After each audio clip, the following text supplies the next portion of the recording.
Хәзерге вакытта без Әмирхан урамында, менә шушы кыйга кадәр урында яңа трубалар инде салынган, ә бу якта чокыр казыйлар эш дәвам итә. Төньяк коллектор 1985 елда салынган булган. Инде шул вакыт içinde аңлашылганча, җир асты трубалары сафтан чыккан.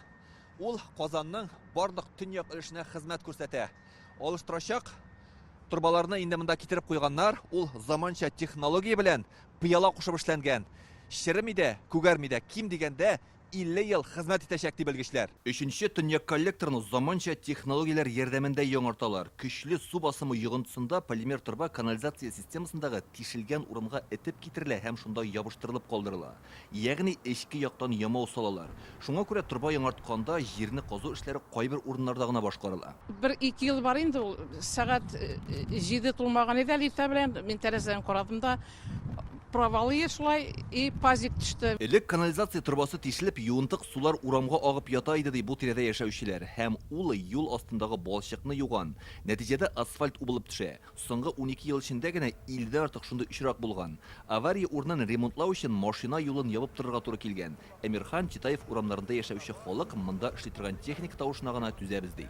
Алыштырсыннар, димә кирәк алыштырырга. Канализациясы килми, мен 9-нчы торам. Булай менә 9-нчы тарга нинең отработанның газ исәр менә. Шушай и тавыш. Шулай без инде кай барабыз, асылны булмый бит. 5-6 жыл инде постоянно аны эшләп китәләр.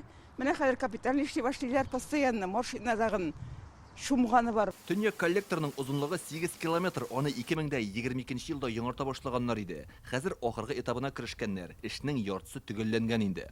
У нас еще есть на этом коллекторе еще порядка 4 провалов, которые появились начиная с 2022 года. 2022 елдан берле канализация тишелеп җир убылган 4 урын бар. Элегрәк без 3 урынны ремонтлыйбыз дип сөйләйдек. Хәзер менә аларга тагын берничәсе өстәлде.